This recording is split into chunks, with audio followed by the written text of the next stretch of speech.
أسمو وأجتاز السماء جلالا RK مشاعرہ media. جرأت کا نام ہے دیوبند والے، عالی مقام ہے دیوبند والے۔ جرأت کا نام ہے دیوبند والے، عالی مقام ہے دیوبند والے۔ جرأت کا نام ہے دیوبند والے، عالی مقام ہے دیوبند والے، عالی مقام۔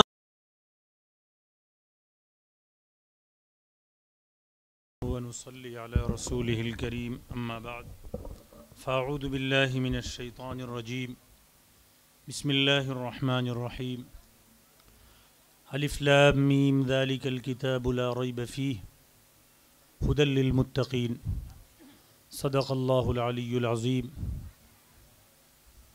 وقال النبي عليه الصلاة والسلام خيركم من تعلم القرآن وعلمه وقال النبي عليه الصلاة والسلام خير الناس من ينفع الناس وقال رسول الله صلى الله عليه وسلم من تواضع لله رفعه الله أو كما قال نبينا وحبيبنا صلى الله تعالى عليه وعلى آله وسلم تسليما كثيرا كثيرا صدق الله العلي العظيم وصدق رسوله النبي الكريم ونحن على ذلك لمن الشاهدين والشاكرين والحمد لله رب العالمين۔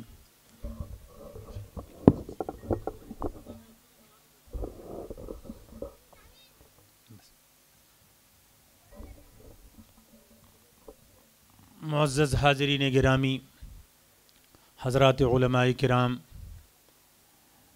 اور پردہ نشین ہماری مائیں اور بہنیں، یہ پروگرام الحمدللہ بڑی حسن خوبی کے ساتھ اپنی انتہا تک گامزن ہے، رواں دواں ہے، اور آپ حضرات کے سامنے طالبات نے بڑی بیش قیمت تقریریں پیش فرمائیں۔ اگرچہ ہماری حاضری تاخیر سے ہوئی اور ہم نے نہ چاہنے کے باوجود بلکہ اپنی کوشش کیے بغیر طالبات کے کچھ پروگرام جو کانوں سے ٹکرائے ان کو سن لیا، اور ہم سے بیشتر حضرت مولانا جعفر پاشا صاحب نے طالبات کی جو حوصلہ افزائی فرمائی، اسی سلسلے کو بہت ہی مختصراً آگے بڑھاتے ہوئے میں صرف ایک دو باتیں ذکر کروں گا۔ قرآن کریم کو اللہ رب العزت نے کتاب ہدایت بنایا، اور قرآن کی ابتدا میں سورہ فاتحہ کے بعد سورہ بقرہ جو ایک کافی طویل سورت ہے، جس کا آغاز ہی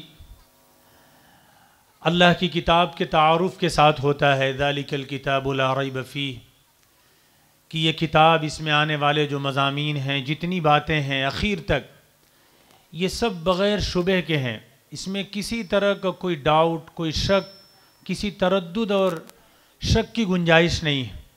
اللہ کا قرآن شروع میں ہی یہ اعلان کر رہا ہے۔ باری تعالیٰ نے اپنی کتاب کا تعارف اس پہلے جملے میں پرزور انداز میں فرما دیا۔ حاضرین گرامی، ساتھ ساتھ جیسے شبہ اور تردد اور شک سے یہ کتاب پاک ہے، ویسے یہ کتاب ہدایت بھی ہے۔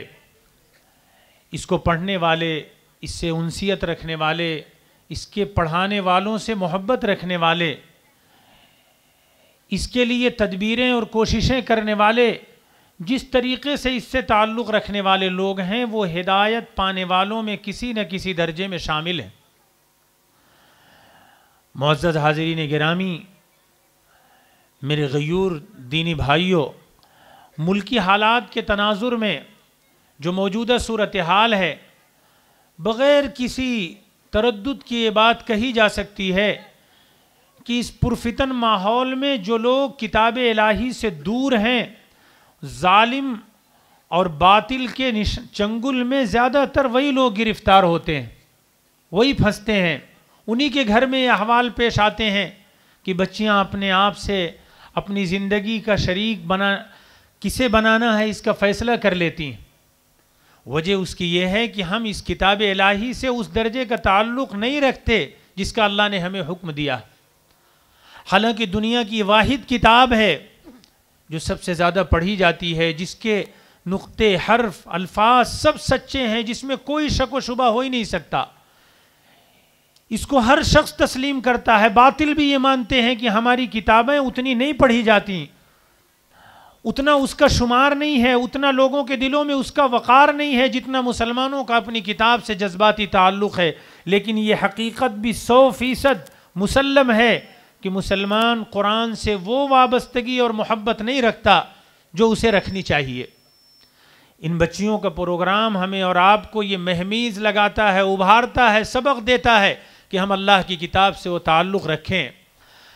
نوجوانوں سے اور پیرنٹس، ورثہ جو ذمہ داران موجود ہیں، اپنے بچوں کے جو والدین یہاں موجود ہیں، ان سے بھی یہ درخواست ہے کہ اگر وہ اپنے بچوں کو اسکولوں اور کالجوں میں پڑھاتے ہیں تو ان کی بھی یہ ذمہ داری ہے کہ ان کی قرآن کی تعلیم پر وہ توجہ دیں.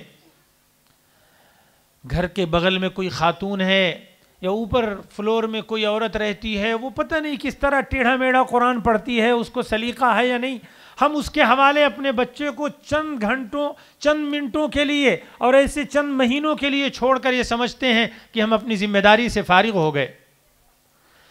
دنیا کی ہر چیز میں آج کا انسان کوالٹی تلاش کرتا ہے، اعلیٰ سے اعلیٰ کوالٹی، کپڑوں میں، گاڑی میں اور گھر میں اپنی ضرورت کی استعمال کی جانے والی چیزوں میں.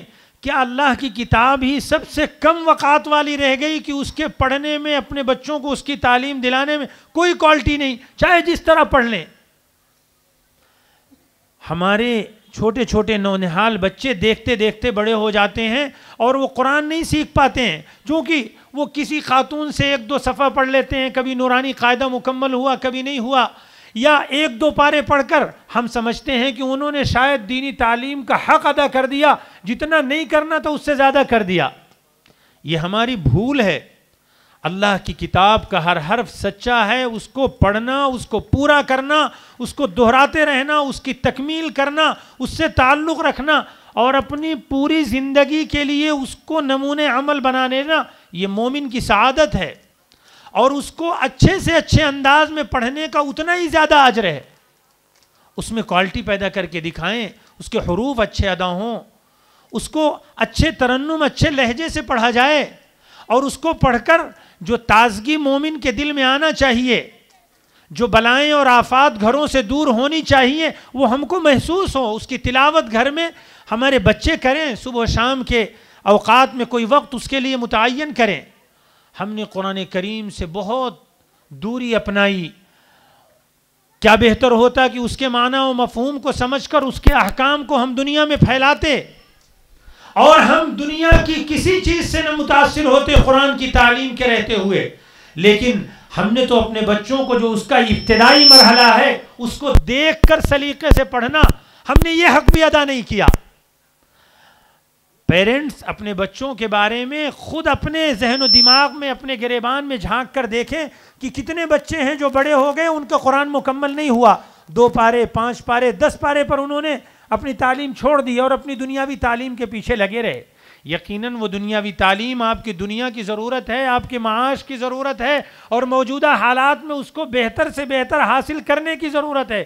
لیکن اللہ کی کتاب سے دوری، اللہ کی کتاب سے اتنی بے رخی، یہ ہماری ناکامی، ہماری شرمندگی، ہماری بے عزتی، ہماری رسوائی اور ہمارے ذہنی سکون کو غارت کرنے کا ایک بڑا سبب یہی ہے کہ ہم اللہ کی کتاب کو چھونے، پڑھنے، اٹھانے، اس کی تلاوت کرنے کی جو سعادت ہمیں ہونی چاہیے اس کو حاصل نہیں کرتے. اپنی اولاد کو جستجو کے ساتھ اس کی تعلیم نہیں دیتے، ان کو مکتب میں، ان کو مدرسے میں نہیں بھیجتے، ان کو مسجد کی تعلیم میں نہیں بھیجتے.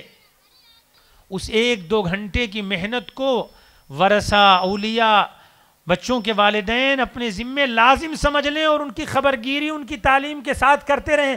5ویں، 6ٹھیں، 8ویں کلاس تک یہ دریافت کرتے رہیں تمہارا قرآن کتنا ہوا، قاعدہ ہو گیا، کتنے پارے تم نے پڑھ لیے، مکمل کب ہو رہا ہے. ان کے استاذوں سے پوچھیں کہ پڑھنے میں کیسا ہے، کب اس کا قرآن مکمل ہوگا، اس میں کیا کمی رہ رہی ہے؟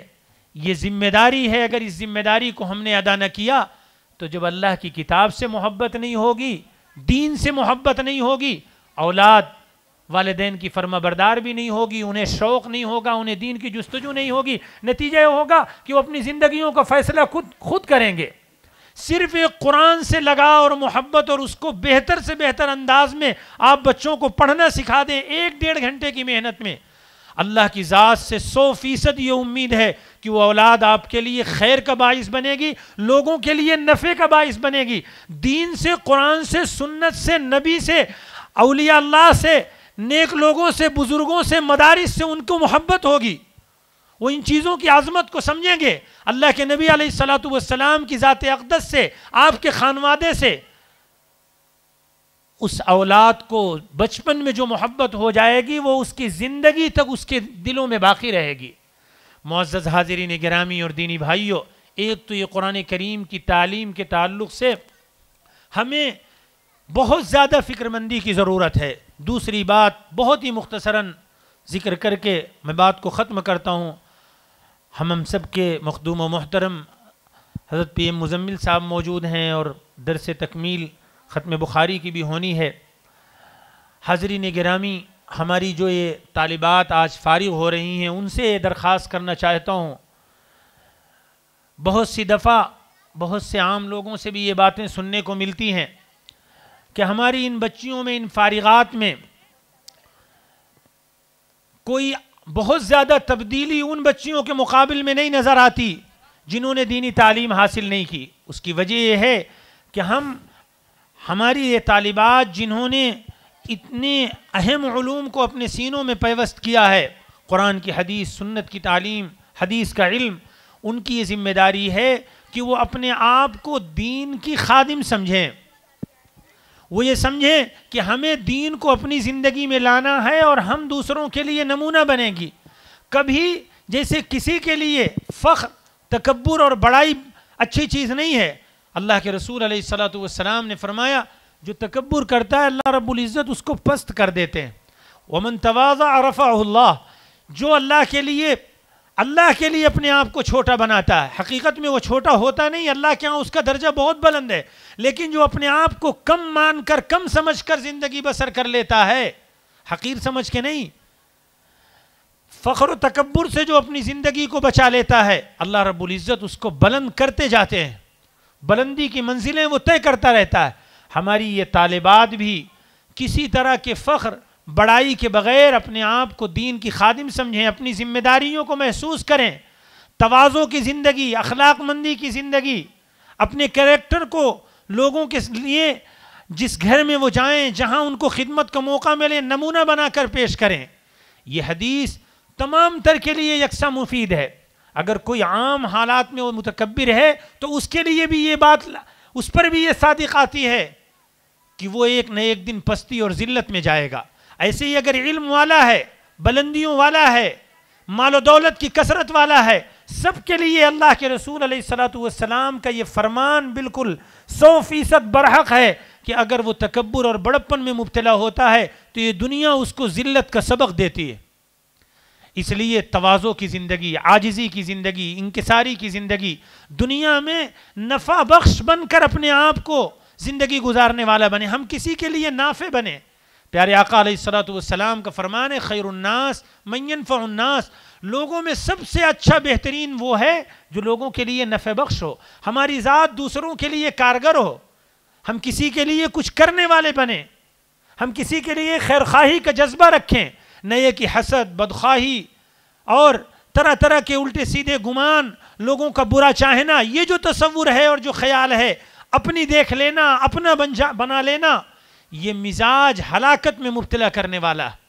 اللہ تبارک و تعالیٰ سے دعا ہے کہ اللہ تبارک و تعالیٰ اس جامعہ کو بھی دن دونی رات چوگنی ترقی عطا فرمائے اور اس سے منسلکین، اس کے معاونین، اس کے محبین اور اس سے انسیت رکھنے والوں کو بھی اللہ رب العزت بے انتہا جزائے خیر عطا فرمائے.